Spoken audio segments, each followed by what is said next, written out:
What's up guys? Welcome back to another cheeky little Q&A session. We've had a few questions this week, but what I'm going to do is go back over a few that have happened over the past few weeks that we've missed out. There's going to be some random ones. Hopefully it answers the questions that you've had. Anyway, right, so first of all, from Phil Cox 3715. Would it have been quicker to have a conveyor from front to back? So I'm assuming you're on about the dig out at the front of the house. No, is the answer. Well, it probably would have if we had a straight run. However, we had lots of walls and doorways in the way, so we'd have had to have multiple conveyors and it would have been an absolute nightmare to get out here. So it just made more sense just to wheelbarrow it out to what was here. Was it here? Over there? Somewhere? I get confused now because it's changed a lot. Basically over there, just literally barrow it out and then just use this machine to put it into that dumper and take it out there. It's sort of half a six of one and half a dozen of the other. What is it? You know the saying that I'm on about. That one, basically. I mean, it may have saved us a bit of time, but also it may have been a lot more hassle. It's better off just to use the equipment we've got, save having to hire stuff in, and we know it works. We've got a method. Somebody else has put another brilliant video, guys. Please keep these coming. I'm loving the series so far. Question for John. How much time did the digger attachment save you digging out all the old concrete paving, do you reckon? A lot of time. The attachment for this machine here is brilliant. Like, you've obviously seen it in action. Normally we'd have to use a big T-bar breaker. It's a heavy piece of kit, it's loud,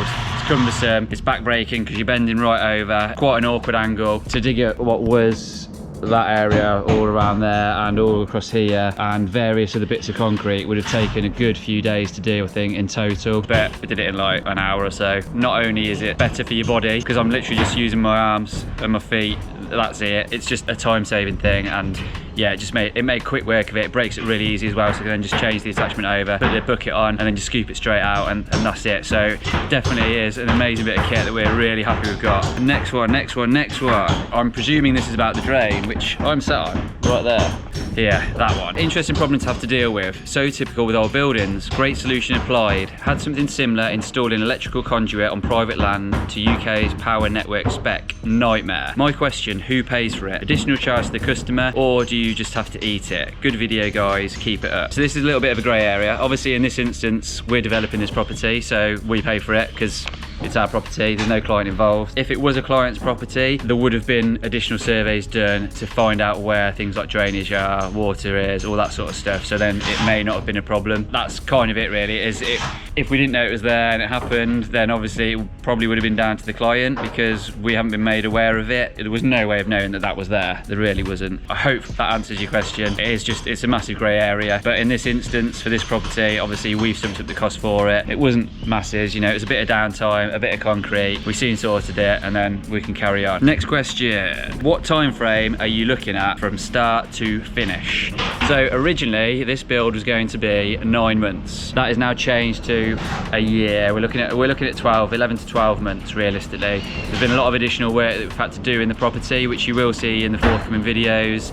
Various things like taking out additional walls, which we didn't have to do, but it's just made for an overall better feel to the house. Putting in additional steels that we hadn't originally allowed for, but again, we made the decision to make ceilings a lot better, to strengthen the floors, stuff like that, putting in additional steels. And also some of the joists upstairs were shot, which we didn't allow for in the first instance, because it seemed pretty solid on first inspection. But once we took the floorboards up, it's literally just like a trampoline up there. So there's been plenty of additional work that we've had to do, which has obviously meant that the time frame has extended slightly. Overall, we're looking at about 12 months. We're hoping to be finished by sort of February, March time, ideally at the latest. I mean, we started this in April. 11-ish months, 11 to 12 months. That's our ideal. Last one. I've been talking for too long already. How do you manage the relationship with the neighbouring properties? As you've obviously told from the videos, we're all really nice, lovely people to get along with, really easy to get on with. We just have to obviously make sure that we're courteous to people. We start work, we get to site at like 7:15 in the morning. We don't start making proper noise until like 8 o'clock, you know, no power tools, stuff like that. We're just doing what we can, staying as quiet as possible until that time. We're not blaring the radio. Obviously, any work that's being done, we consult the neighbours first. We've got all the relevant party wall agreements in, that sort of stuff. But you know, when we had the concrete poured done here, we did a letter drop because there's a small sort of cul-de-sac at the back of the house.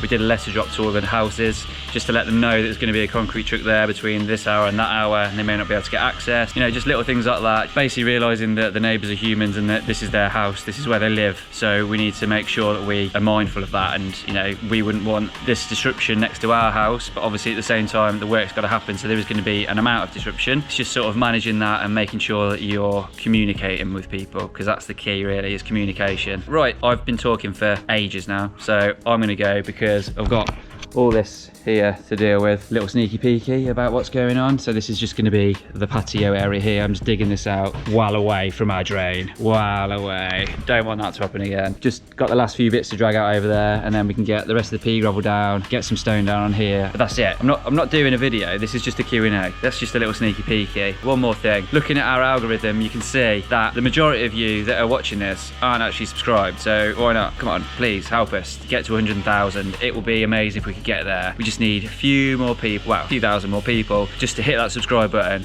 and then we will get there. And then by getting to that point, it will enable us to make better, longer, more awesome videos for you to watch. Take care, guys. See you soon.